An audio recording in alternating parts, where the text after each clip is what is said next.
puissant, il est le Shaddai, il est le Judas. Il est le commencement et la fin et personne ne peut l'arrêter. Il avait dit je commencerai et j'achèverai. Il avait commencé hier et il achève avec nous ce soir. Est-ce que quelqu'un peut pousser des cris de joie? Des cris de joie. Est-ce que tu peux prier avec Dieu pour que je me laisse? Est-ce que tu peux prier bien? J'aime avec eux.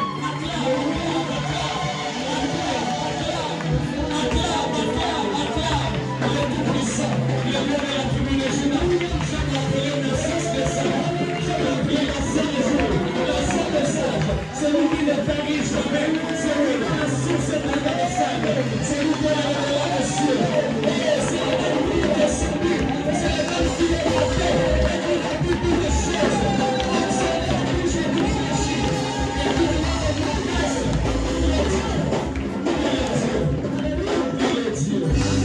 il est Dieu. Je laisse la parole bénie, je laisse la parole au président.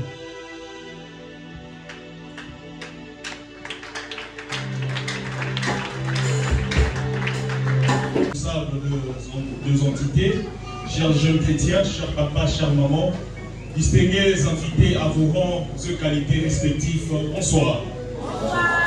C'est avec euphorie que nous vous souhaitons le bienvenu dans notre deuxième jour de la Convention de jeunes missionnaires pour Christ en sigle COJMC.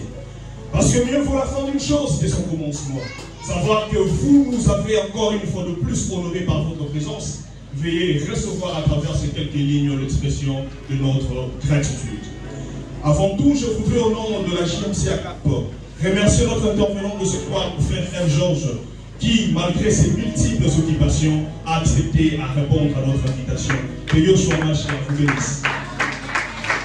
Nous exprimons également notre gratitude aux papas et mamans de la CAP pour nous avoir appuyés dans toutes les dimensions. Comment terminer cette page de remerciement sans pour autant remercier l'ange de l'église, notre pasteur, le pasteur Jean-Marie Massana, que nous appelons communément le coach. On ne peut pas nous remercier pour tout. Le mot me manque. Comprenez combien je suis redevable envers lui. Chers jeunes, en ces derniers jours de notre convention ayant pour thème le rôle d'un jeune chrétien dans la mondialisation, n'oubliez jamais que la première des choses à faire, c'est de connaître qui tu es et comment tu dois te comporter en tenant compte de 4 réalités du Christ qui doivent nous caractériser. Comme l'avait bien expliqué notre pasteur, il s'agit de l'amour, la lumière, la vérité et quoi? Et la vie. Jeunes, nous sommes les héritiers d'un grand témoignage, un témoignage précieux rendu par Christ. Il est la lumière du monde et la lumière de nos vies. Sa lumière et Yoshua Mashiach a permis à ce que nous soyons ces témoins dans ce monde de plus en plus globalisé où l'imperfection et tout ce qui est comme animosité bat son point. En ce siècle, chacun d'entre nous a une place unique et une solution au problème de son entourage en reflétant l'amour de notre Dieu. Jeunes, nous avons le droit et le devoir de prendre part à la vie de la société. N'ayons pas peur, chers jeunes, de porter la sagesse et la foi dans chaque domaine de la vie sociale. Soyons le Daniel de notre époque, de jeunes qui sont remplis d'intelligence et de sagesse. Soyons le Joseph de notre période, de jeunes capables de discerner les réalités de l'époque et de trouver les solutions siècles. C'est de cette façon que nous, jeunes, ici présents, nous serons de jeunes solutions pour le monde. Sur ce, dans ce monde où les jeunes, nous sommes un peu susceptibles aux réalités de ce siècle, Jésus-Christ est la définition de l'amour de Dieu pour le monde. C'est pourquoi nous devons le jubiler à tout temps. Car nous sommes appelés à faire son œuvre et de ne pas calculer le reste, apportant la croix volontairement pour suivre la voie qui nous amène à lui. Oui, nous sommes appelés d'y aller par la foi et à assumer notre différence.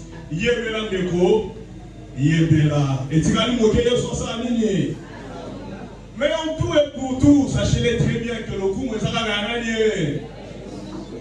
Car il avait dit que nous sommes ses témoins partout dans le monde. Car c'est lui qui, la star.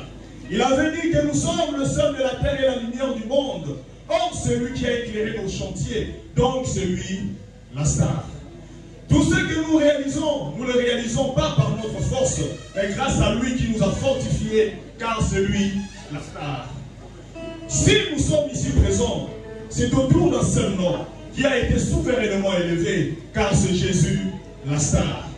C'est pourquoi soyons toujours dans l'allégresse et dans la joie, en donnant le meilleur de nous dans tout ce que nous faisons. Réveillons-nous, chers jeunes chrétiens. Nous avons avec nous le roi de rois, qui reste à jamais l'homme le plus chanté, car c'est lui, la star. Le seul ressuscité qui vit à jamais, c'est lui, la star. Le seul né d'une vierge, oui, le seul né d'une vierge, car c'est lui qui, la star.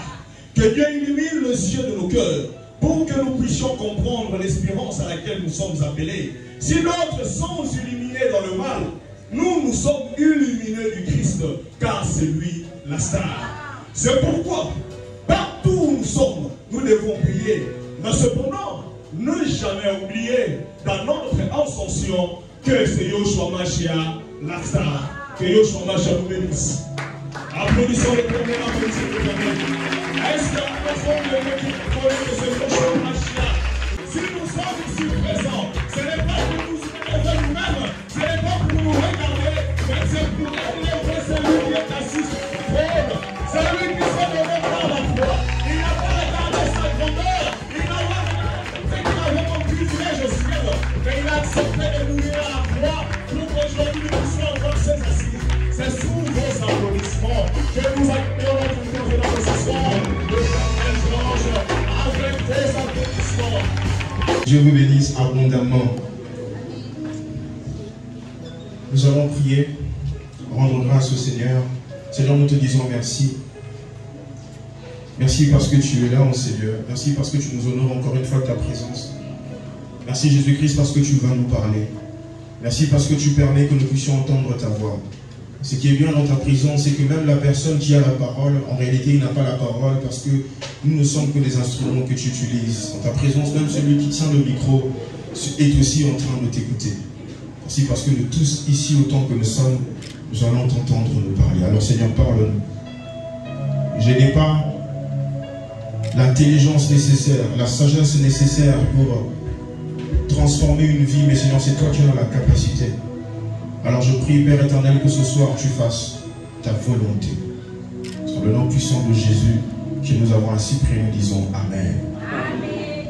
Il m'a été donné la charge, la responsabilité de m'entretenir avec vous sur un thème que je trouve hyper intéressant, le rôle d'un jeune chrétien dans la mondialisation. Est-ce que quelqu'un peut m'aider à dire le rôle d'un jeune chrétien dans la mondialisation? Si on dit le rôle d'un jeune chrétien dans la mondialisation, eh bien c'est parce que nous, jeunes, avons un rôle à jouer dans la mondialisation. Vous êtes d'accord avec moi, n'est-ce pas?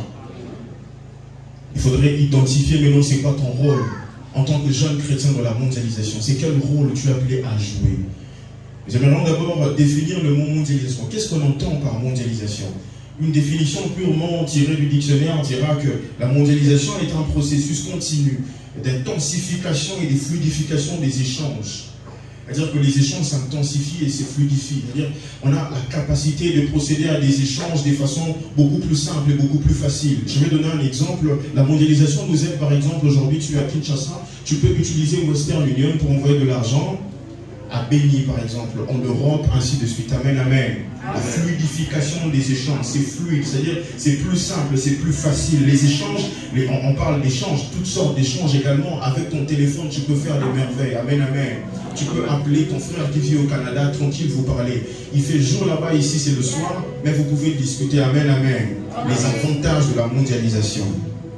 On dit la fluidification des échanges porté par l'essor des transports et des mobilités, entre parenthèses, population, entreprise, etc., et accéléré depuis les années 1970 par les systèmes contemporains de communication communication et de circulation d'informations. J'aimerais attirer notre attention par un système contemporain de communication et de circulation d'informations. Les systèmes contemporains, c'est tout simplement des systèmes modernes, une nouvelle technologie. La mondialisation nous a apporté la technologie, cette capacité à faire les choses avec la technologie, cette capacité d'être efficace dans notre façon de faire les choses. La mondialisation nous aide, nous jeunes aujourd'hui, de mieux nous instruire et d'être plus efficaces que les jeunes d'il y a quelques années. Amen, amen. C'est-à-dire qu'aujourd'hui, avec la technologie, la mondialisation, un jeune aujourd'hui doit normalement être plus efficace que Joseph à son époque. Vous êtes d'accord avec moi? Un jeune aujourd'hui doit normalement être plus efficace que Daniel à son époque. Amen, amen. Parce que tu as non seulement l'onction, tu as la grâce, tu as l'appel, mais tu as aussi la technologie. Amen, amen. Tu as bien plus que Daniel, tu as bien plus que David, tu as bien plus que Joseph. Amen, amen. Si Paul pouvait être élève de Gamaliel, aujourd'hui tu peux être élève seul, tu peux apprendre seul. Vous êtes d'accord avec moi? Vous savez, j'ai souvent été choqué quand j'ai fait une publication sur Facebook et je vois les jeunes me poser une question du genre, ce mot ici veut dire quoi? J'ai honte par moment. Parce que la mondialisation te permet de comprendre la signification d'un mot sans poser une question. Aujourd'hui, un jeune qui pose la question de savoir ce mot que tu as écrit, qu'est-ce que ça veut dire? Excusez-moi de le dire, il est ridicule. Parce que la mondialisation te donne la possibilité d'avoir un téléphone, d'avoir la connexion Internet qui est de moins en moins, qui coûte de moins en moins cher aujourd'hui.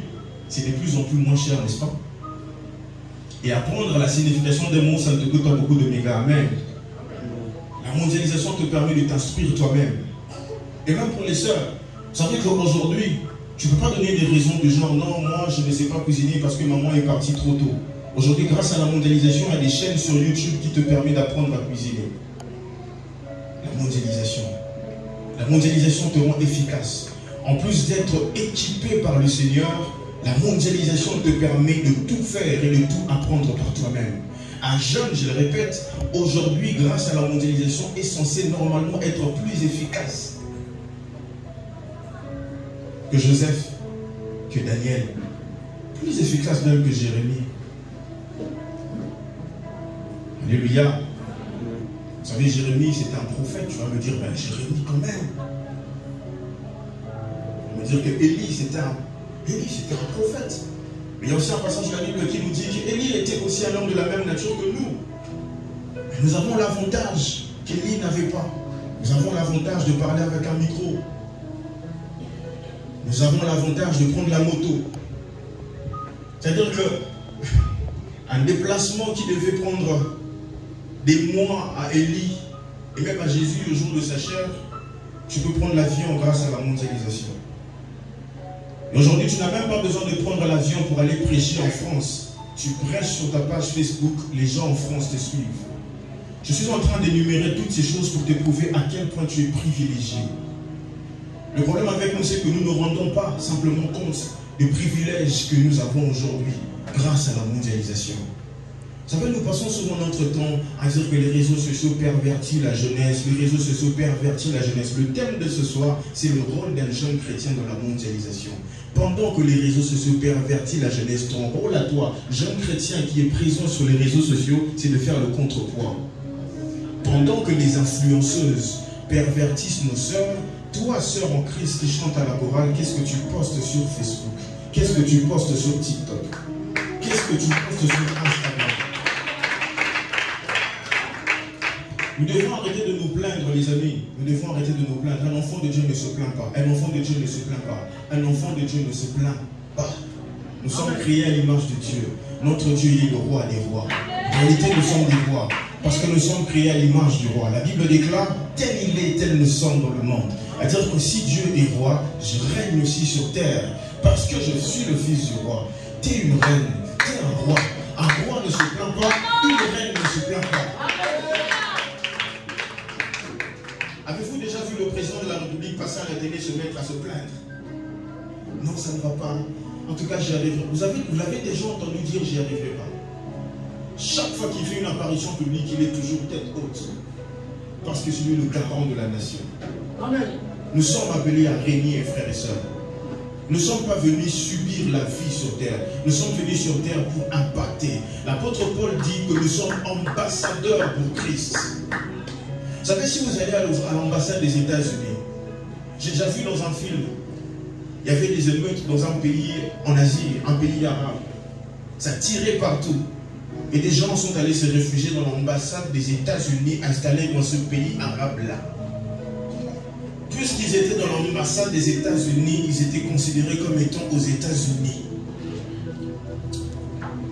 Paul nous fait une révélation intéressante, un autre privilège. Il dit que nous sommes ambassadeurs pour Christ.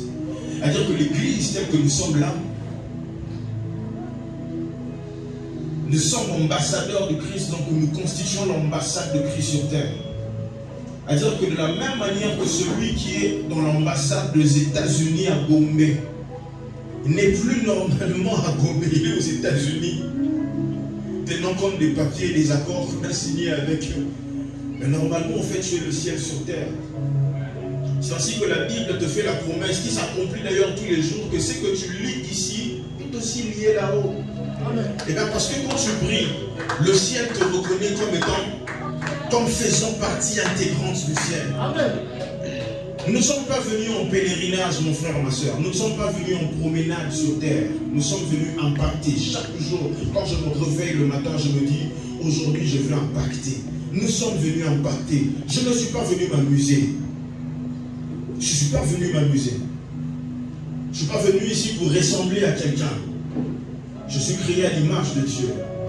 Je dois imposer cette idéologie. Oui, j'appelle ça idéologie parce que je pense que nous devons présenter les choses de plus en plus de cette manière, que les gens comprennent. Employons parfois les termes que les gens peuvent comprendre. Parce que quand on dit évangile, tout ça, les gens ne comprennent pas trop. C'est un état d'esprit, mon frère, ma soeur. Jésus-Christ n'est pas mort en vain. Jésus-Christ est mort pour susciter une génération de personnes qui impactent. Et aujourd'hui, mon frère, ma soeur, tu n'as pas besoin de cette chair pour impacter. La chair, normalement, appartient à Papa Jean-Marie. C'est son mandat, c'est son appel. C'est-à-dire que selon que Dieu le convaincra, il va permettre à qui il voudra de passer ici.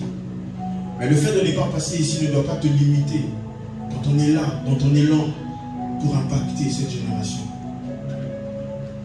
Sans vouloir te décourager, mais laisse-moi te dire que tu n'as pas besoin seulement de tenir un micro pour impacter. Tu peux impacter de plusieurs manières. Parce que, je répète encore, tu as la possibilité aujourd'hui d'avoir ce que Daniel n'avait pas, ce que Moïse n'avait pas. Imaginez Moïse avec les tables sur lesquelles étaient écrits les 10 commandements. Aujourd'hui, ça aurait été comment? Ça aurait été comme la définition de la mondialisation définie, ça aurait été beaucoup plus fluide. La transmission aurait été beaucoup plus fluide. Peut-être que ça aurait été des alpages dans le futur. Tu as ce que Moïse n'avait pas. Ouais, Moïse c'était Moïse. C'était l'auteur des 5 premiers livres de la Bible. Ok, Moïse, par lui, tu as séparé la mer en deux. Oui, Moïse, mais Moïse n'avait pas Internet. Tu n'as pas conscience de l'importance des choses que tu as entre tes mains. Le téléphone est une puissance. Dernièrement, il y a un buzz qui a éclaté sur les réseaux sociaux. Une fille de la compassion qui est allée dans un salon de coiffure. J'espère que vous avez vu la vidéo. En fait, ce buzz m'a permis de réaliser ce que le téléphone est capable de faire. Le téléphone était en train de contribuer à la destruction de la vie de cette jeune fille qui n'était même pas coupable en réalité. C'est-à-dire qu'avec un téléphone, aujourd'hui, tu es capable de créer des dégâts. Avec un téléphone, aujourd'hui, tu es capable de détruire ta vie. Avec un téléphone, aujourd'hui, tu es aussi capable de changer la vie des gens. En fait, je voyais cette fille en larmes. Je voyais comment on l'a humiliée. Tout ça, pourquoi? Parce que quelqu'un a eu la mauvaise idée d'allumer la caméra de son téléphone. Imaginez ce que le diable peut faire pour détruire une vie. Mais imagine que Dieu aussi, qui ne trouve aucun inconvénient au fait que tu allumes la caméra de ton téléphone pour dire à quelqu'un Jésus t'aime. En fait, l'idée n'est pas d'atteindre 1 million de vues. L'idée, c'est d'atteindre une personne. Une seule. La Bible dit, la fête dont on parle de la Bible pour la personne, on parle d'une âme qui est gagnée au Seigneur. En fait, c'est valable pour une âme d'abord. On commence par ça. Dieu n'est pas là quand les multitudes se multiplient. La Bible dit là où 2 ou 3 sont réunis, Dieu est là. Et s'il faut parler avec Dieu, c'est entre toi et Dieu. Tu as la présence de Dieu en toi. Celui qui est en toi, toi, le jeune, toi qui me regardes, celui qui est en toi est plus fort que celui qui est dans le monde. C'est-à-dire qu'à toi seul tu es puissant. Le pasteur Jacques-André Verneau disait, mieux vaut une minorité avec Dieu qu'une majorité sans Dieu. Tu peux être, mieux vaut un homme seul avec Dieu qu'une majorité sans Dieu. Tu peux être seul, mais tu constitues la majorité parce que Dieu est avec toi. Est-ce que nous réalisons l'importance d'avoir Dieu?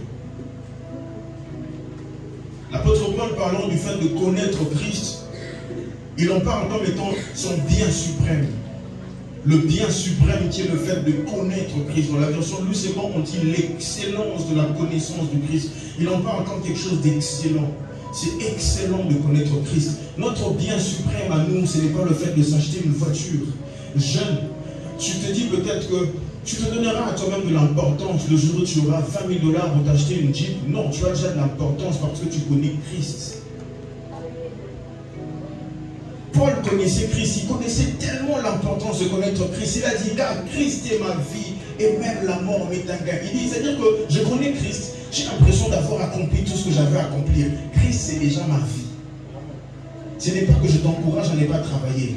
Je suis plutôt en train de te dire, quand Paul dit Christ est ma vie et la mort m'est un gain, il est en train de dire au fait que puisque j'ai Christ, regardez, celui qui dit que Christ est ma vie et la mort m'est un gain, il est parti rassasié de ses jours. Il est parti après avoir accompli ce pourquoi il était venu. Christ est sa vie. Après qu'il ait reçu Christ, Paul, il a reçu Christ, il a connu Christ après Pierre. Paul n'a pas vécu avec Christ. Paul, contrairement à Jean, il ne posait pas sa tête sur la poitrine de Christ. Il a connu Christ après, mais c'est lui qui a écrit la grande partie du Nouveau Testament. Christ était sa vie. Et parce que Christ était sa vie, il a impacté. Il a même plus écrit que Pierre. Pierre qui disait que Seigneur, je te défendrai quand il arrive. Pierre qui a coupé les oreilles de quelqu'un pour Christ. Arrête de te minimiser, mon frère, ma soeur. Paul est en train d'encourager un de ses fils du nom de Timothée. Il a dit que personne ne méprise ta jeunesse. C'est vrai pourquoi, en méditant sur ce passage, j'ai médité, remédité sur ce passage, que personne ne méprise ta jeunesse. Vous savez pourquoi?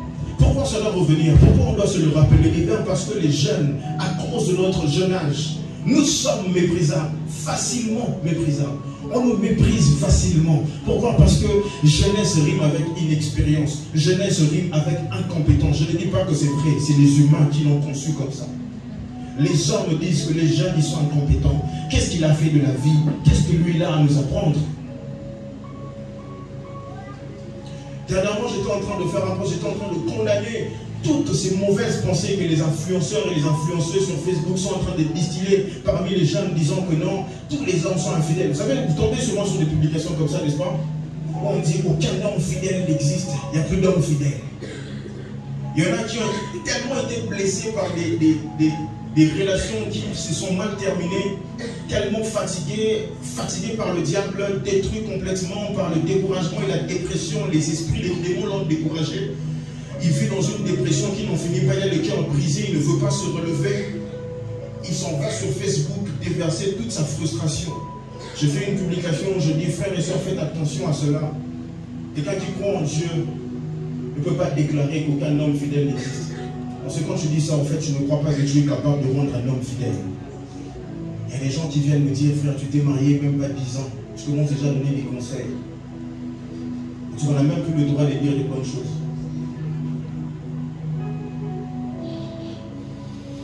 S'il y a lieu de condamner quelque chose, il faut qu'on condamne. Nous ne sommes pas venus ici pour croire en tout ce que les gens disent. Nous croyons la parole de Dieu. Qu'est-ce que la parole de Dieu dit à ton sujet? Qu'est-ce que Dieu t'a dit à ton sujet? Qui es-tu selon Dieu? Ne te définis pas selon ce que les gens écrivent sur Facebook. Vous savez pourquoi je reviens trop sur Facebook? Eh bien parce que nous passons tous notre vie sur Facebook. Nous parlons encore de ces choses, toutes ces inepties que les gens posent sur les réseaux sociaux au sujet du mariage et des relations amoureuses et tout ça. J'aimerais revenir encore sur ça. Vous savez, à force de lire et de relire ces déclarations négatives, c'est ce qui retient plusieurs gens dans une peur bleu du fait d'entretenir des relations. C'est comme ça que vous voyez aujourd'hui plusieurs jeunes, ils sont en mode, moi je suis célibataire à vie. Ils se vantent, je suis célibataire. Moi le célibat c'est ma vie, c'est ma vie. Je ne suis pas en train de condamner le fait d'être célibataire, mais ne deviens pas un célibataire chronique parce que tu as peur de t'engager. C'est le diable qui fait passer ce genre de messages au travers des réseaux sociaux. Un enfant de Dieu n'a pas peur de s'engager parce que quand ils vont s'engager avec Dieu. Un enfant de Dieu, avant de s'engager, il consulte son Dieu. Il se dit, te faire là, il est sérieux, il n'est pas sérieux. Même au travers d'un songe. Je te parle des choses que j'ai vécues avec Dieu. Dieu peut te montrer au travers d'un songe que cette soeur-là, elle n'est pas bien pour toi. Un enfant de Dieu ne se plaint pas. Un enfant de Dieu ne se plaint pas. Un enfant de Dieu a un rôle à jouer dans la mondialisation. La mondialisation qui caractérise le monde d'aujourd'hui. Un enfant de Dieu a un rôle important à jouer. Vous savez, dans la parole de Dieu, on nous parle d'un groupe de 4 jeunes. Il y avait moi 4 jeunes. 4 jeunes qui étaient différents. 4 jeunes différents. Dans une situation, leur pays traversait un moment compliqué. Un roi du nom de Nebuchadnezzar, il décide, comme ça la Bible dit, il marche contre Jérusalem et la siège.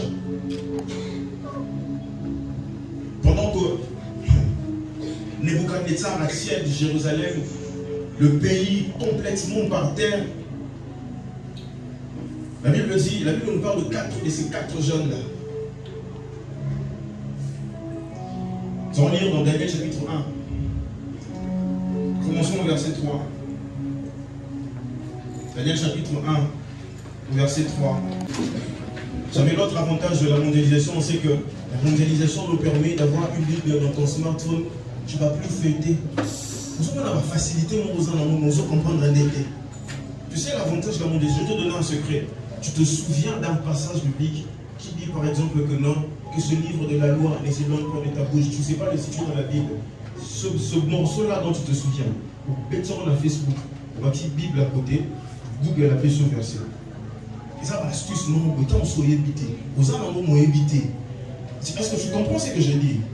C'est-à-dire, vous allez voir Congo, potentiellement riche, mais tu ne t'en rends pas compte. C'est-à-dire, vous allez avoir richesse, vous allez avoir brut. Tu vois le Congo, commence à exploiter la richesse. Toutes les richesses qui sont en toi et entre tes mains. Tu es intelligent, tu es sage.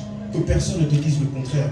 La Bible dit, ce n'est pas un esprit de timidité que nous avons reçu, mais un esprit de force, d'amour et de sagesse, frère. L'esprit que tu as là, c'est l'esprit de sagesse. Sois sage, frère, sois sage. Faire sa Bible, le jour où communauté, Google. Google, on l'utilise pas seulement pour aller voir des images malsaines. Google, on l'utilise aussi pour étudier la Bible. Frère, les serviteurs de Dieu aujourd'hui te diront, tout ça là, Google. Pas pour aller voler les prédications des gens, ça aussi il faut savoir, hein, frère. Ouais, parce que quand tu vas voler une prédication, équilibre toujours, amen, amen. Mais pour aller apprendre, amen. Parce que vous savez ce que Google nous propose, c'est quoi? C'est qu'il y a des hommes de Dieu qui ont écrit des livres qu'ils ont mis sur Internet. Il y a même des Bibles sur Internet. Il y a même des commentaires bibliques sur Internet. C'est-à-dire toutes ces choses que tu peux acheter, par exemple, à la maison de la Bible, tu peux aussi en trouver la version digitale sur Google, grâce à Google. Google, au fait, t'oriente vers qui tu vas lire. Amen. Mais dans toutes ces choses-là, toujours le Saint-Esprit qui est l'enseignant par excellence de la parole. Amen. Daniel chapitre 1, partie science. Dis avec moi de la science. Dans notre génération, quand on parle de science, on pense directement à la science occulte. Science, c'est ça, science occulte.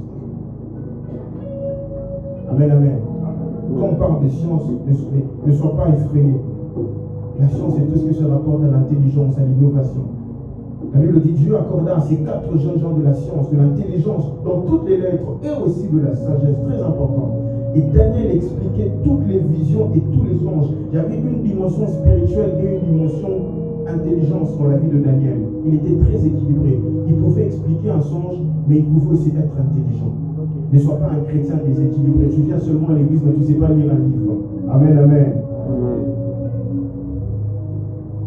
Au terme fixé, verset 18, au terme fixé par le roi pour qu'on les lui emmena, le chef des eunuques les présenta à Nebuchadnezzar. Verset 19, le roi s'entretint avec eux. Et parmi tous ces jeunes gens, parce qu'à Jérusalem, ils avaient pris plusieurs jeunes gens, ils n'avaient pas seulement pris 4. Et parmi tous ces jeunes gens, il ne s'en trouva aucun comme Daniel, Anania, Michaël et Azaria, ces 4 jeunes. Ils furent donc admis au service du roi. sur tous les objets, verset 20, très important, sur tous les objets qui réclamaient de la sagesse et de l'intelligence et sur lesquels le roi les interrogeait, écoutez ce que le roi disait, il les trouvait 10 fois supérieurs à tous les magiciens et astrologues qui étaient dans tout ce royaume. Est-ce qu'on peut acclamer la parole de Dieu? Je vous prie de nous rasseoir. 10 fois supérieurs. Ces 4 jeunes-là, ils étaient au-dessus de la mêlée. C'est quoi le rôle d'un jeune chrétien dans la mondialisation? Arriver à faire la différence. La Bible dit, vous verrez désormais la différence entre ceux qui craignent Dieu et ceux qui ne le craignent pas. Ces 4 jeunes gens, parce qu'ils étaient bénis. On les avait sélectionnés, ils étaient nombreux. Mais il y avait que 4 que le roi avait appréciés. Ils étaient tous, les 4, au-dessus de la mêlée. Et concernant tout ce qui demandait, tout ce qui réclamait de l'intelligence, de la science et de la sagesse, le roi les trouvait 10 fois supérieurs. Imaginez, un président de la République quelque part aujourd'hui te trouve 10 fois plus intelligent, 10 fois supérieur que même les gens qui travaillent avec lui. 10 fois plus intelligent, 10 fois supérieur aux magiciens, aux astrologues. Parce que ces rois de cette époque-là, ils avaient l'habitude de consulter les magiciens et les astrologues. Ça faisait partie de leur culture à eux. Mais il était 10 fois supérieur. On ne dit pas seulement 10 fois plus intelligent, mais 10 fois supérieur à tous les niveaux. Parce qu'ils avaient deux dimensions dans leur vie. Ils ont réussi à trouver l'équilibre entre l'intelligence et la spiritualité. Mais aujourd'hui, un jeune qui rencontre le Seigneur, au Congo ici, c'est un jeune qui devient déséquilibré. Il ne fait pas comme Daniel. Il ne trouve pas l'équilibre entre les deux.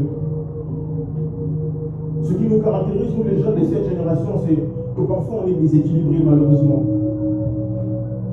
Si c'est un jeune qui aime les études, il aimera plus les études, il abandonnera Dieu.